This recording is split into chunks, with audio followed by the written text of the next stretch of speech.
This is E.C. Segar. He was the creator of Popeye. He was born in Chester, Illinois. Chester is known as the home of Popeye, not because Mr. Segar was born there, but because Frank Rocky Feigl was born there. He was the inspiration for the character Popeye. That's right, Popeye was a real guy.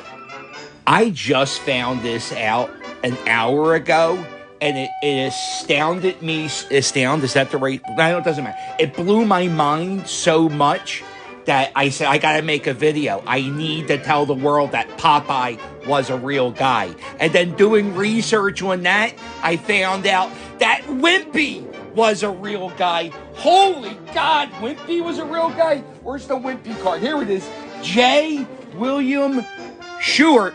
He was the guy who created Popeye, Mr. Segar. Wimpy was actually his boss. He really owned a theater. He wasn't really cheap like the character in the cartoon. He was actually a really nice, charitable guy who owned a theater. And guess what? That theater's still around today. And it's a Popeye museum where you can see all the types of cans of spinach from all around the world. I've never heard of Chester, Illinois, but the next time I get to go on vacation, I know I'm going there. It should be the #1 vacation spot of America. Hold on, I'm not done. Did I tell you olive oil's real? Holy shit, what's going on in this world? Olive oil is real? Olive oil's real name is Dora Pascal. When E.C. Segar, the guy who created Popeye, was growing up in Chester, she ran a convenience store in that town. And it turns out she was kind of mean and strict. Here's a picture of her family.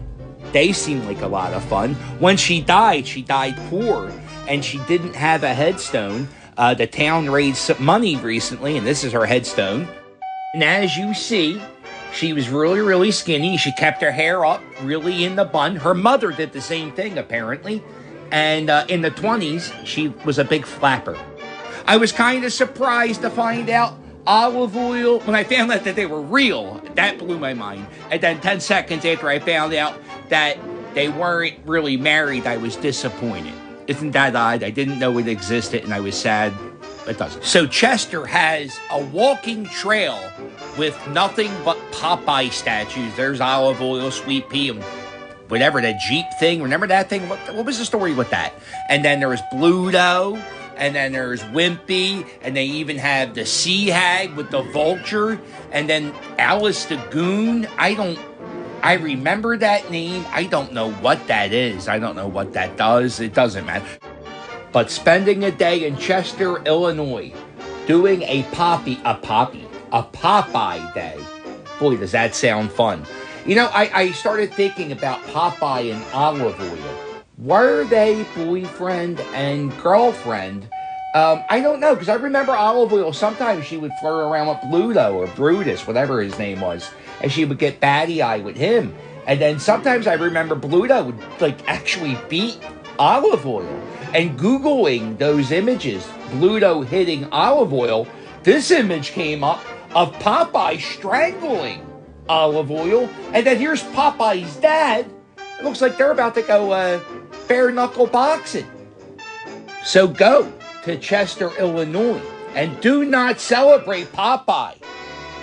Celebrate olive oil, because honestly, how the hell did she make it? She was surrounded by nobody but the domestic abusers.